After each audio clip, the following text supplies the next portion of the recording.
Hello friends, super magic રસોઈમાં મિત્રો હું આપનું સ્વાગત કરું છું। આજે હું ફ્લાવર ચીઝ ગાર્લિક બ્રેડની રેસીપી લઈને આવી છું। તો તમને મારો વિડીયો ગમે તો લાઈક કરજો, શેર કરજો અને સબસ્ક્રાઇબ કરવાનું તો ભૂલતા જ નહીં। તો મિત્રો, ફ્લાવર ચીઝ ગાર્લિક બ્રેડમાં મેં શું ઇન્ગ્રેડિયન્ટ લીધા ને એ પણ હું તમને બતાવી દઉં।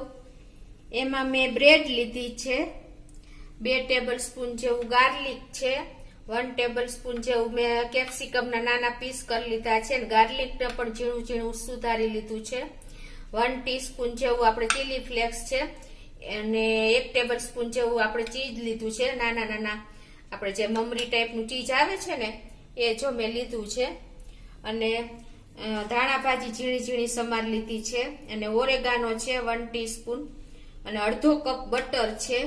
તો મિત્રો, ચીઝ ગાર્લિક બ્રેડ તો બધાને ભાવે, નાના મોટા બાળકોની તો એકદમ પ્રિય છે, અને તમારા નાસ્તામાં કે ક્યારેય પણ બાળકોને લંચ બોક્સમાં ભરવી હોય તો તમે આ બધા ઇન્ગ્રેડિયન્ટ અવેલેબલ જ હોય છે મોસ્ટ ઓફ। તો હવે આપણે તાત્કાલિક મિક્સ કરીને બાળકોને આપી શકીએ છીએ। તો એના માટે હું પહેલા શું કરું છું, પેસ્ટ બનાવું છું। આપણે મિક્સિંગ પેસ્ટ ખાલી મિક્સ જ કરવાનું છે। તો એમાં હું અત્યારે 2 ટેબલ સ્પૂન આપણે ઝીણું ગાર્લિક સમાર્યું છે, લસણ ટૂંકમાં ગુજરાતી આપણે કહીએ તો એ 2 ટેબલ સ્પૂન લસણ લઉં છું, અને એમાં આપણે 1 ટીસ્પૂન જેવું આપણે ઓરેગાનો નાખશું, અને 1 ટીસ્પૂન આપણે ચીલી ફ્લેક્સ નાખશું। જો બાળકોને ન ખાઈ શકતા હોય તો તમે ઓછા કરી શકો છો અને સ્કીપ પણ કરી શકો છો।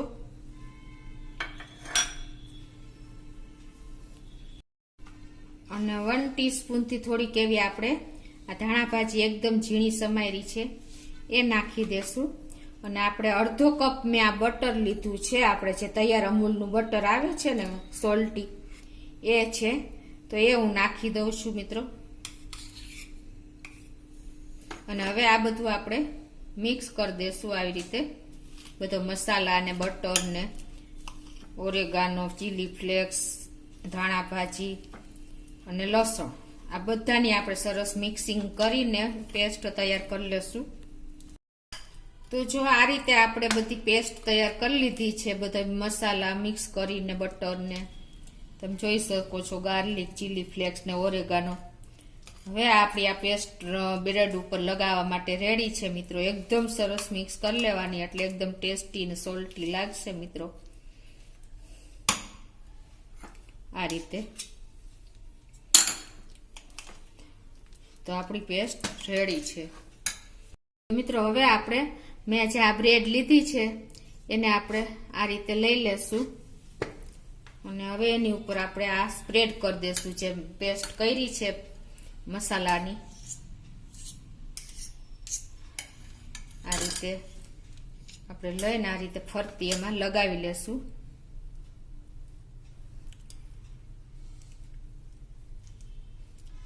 મિત્રો, અત્યારે બાળકોને મોટાઓને બધાને જો આવું સ્ટ્રીટ ફૂડ જેવું મળી જાય ને તો બહુ જ ભાવે છે, અને બનાવવું પણ ઈઝી જ છે। જો આપણા ઘરમાં બધા ઇન્ગ્રેડિયન્ટ તો અવેલેબલ મોસ્ટ ઓફ અત્યારે હોય જ છે।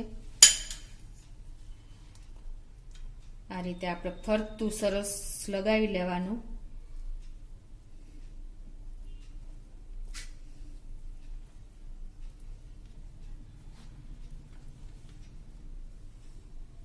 હવે મિત્રો આપણે આ ફ્લાવર બનાવવાનું છે, એના માટે હવે હું તમને બતાવી દઉં કઈ રીતે આપણે ફ્લાવર બનાવી છીએ। જો આ રીતે આપણે કાપા મૂકી દેવાના છે બ્રેડમાં ફ્લાવર બનાવવા માટે, તમે જોઈ શકો છો કઈ રીતે કટિંગ કરી રહી છું।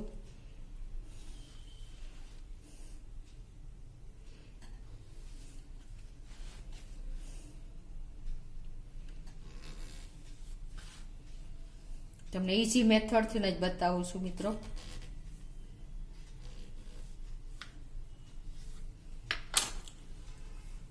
હવે મિત્રો એને આપણે મિત્રો આ રીતે આપણે ઈઝીલી જો ફ્લાવર બની જશે, તમે જોઈ શકો છો મિત્રો। આ રીતે આપણું ફ્લાવર રેડી થઈ જાય છે મિત્રો. લુકમાં પણ સરસ લાગે છે અને આમ પણ એકદમ મસ્ત લુક આવે છે મિત્રો. હવે એમાં આપણે આ ચીઝ જે મેં નાના નાના ફોર્મમાં તૈયાર લીધું છે એ આપણે એ રીતે એડ કરી દેશું. એની ઉપર આપણે આ કેપ્સિકમ થોડા થોડા સ્પ્રિંકલ કરી દેશું અને એની ઉપર આપણે ચીલી ફ્લેક્સ એડ કરી દેશું, સ્પ્રિંકલ કરી દેશું આ રીતે. તો તમે જોઈ શકો છો મિત્રો, આ રીતે એકદમ આપણા ઈઝી ગાર્લિક ફ્લાવર બની જાય છે. તમે જોઈ શકો છો. હવે આપણે બીજું પણ ફ્લાવર ચીઝ ગાર્લિક બનાવી લેશું. તો એને આ રીતે આપણે સ્પ્રેડ કરી દેશું બ્રેડ ઉપર.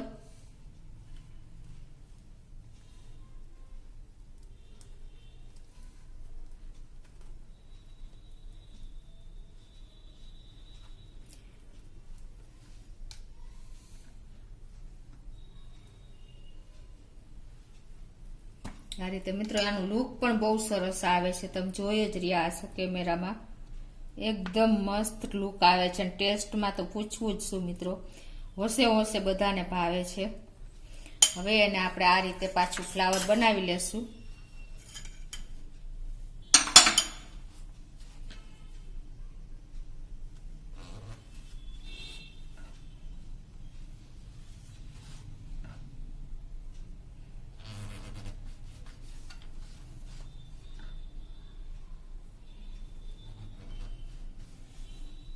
મિત્રો જો આ રીતે મેં ફ્લાવર ચીઝ ગાર્લિક બ્રેડ તૈયાર કરી લીધી છે, તમે જોઈ શકો છો. હવે આપણે ગેસ ઓન કરી દેશું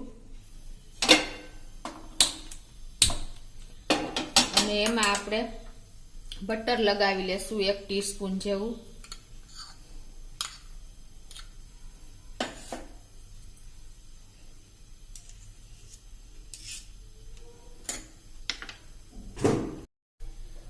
તો મિત્રો જો આ રીતે આપણે બટર એકદમ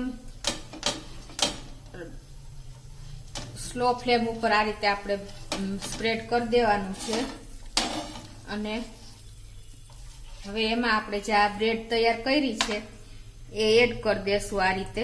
તો જોઈ શકો છો. ગેસની ફ્લેમ સાવ સ્લો રાખવાની છે આ રીતે.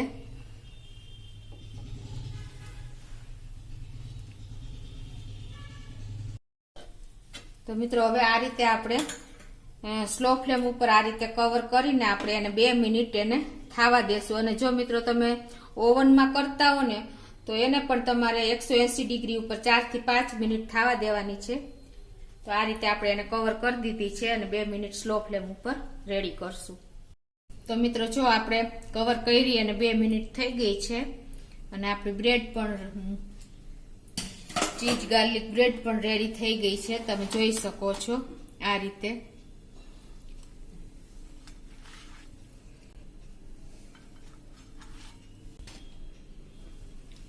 તો મિત્રો આ રીતે તમે ઈઝીલી બધું મિક્સ કરીને બનાવી શકો છો. તમને પાછળ પણ બતાવી દઉં મિત્રો. જો આ રીતે આપણી તૈયાર બ્રેડ થાય છે મિત્રો. જો આપણી garlic cheese flower garlic bread ready છે. તમને મેં પાછળ પણ બતાવી દીધી મિત્રો. આ રીતે તમે જોઈ શકો છો અને એને આ રીતે તમે તોડીને પણ ખાઈ શકો છો મિત્રો. ઈઝીલી તમે જોઈ શકો છો. એકદમ મસ્ત આપણી ચીઝ ગાર્લિક બ્રેડ બની છે. તો તમે ચોક્કસ આ રીતે ટ્રાય કરજો અને તમને મારો વિડીયો ગમે તો લાઈક કરજો, શેર કરજો અને સબસ્ક્રાઈબ કરવાનું ભૂલતા નહીં.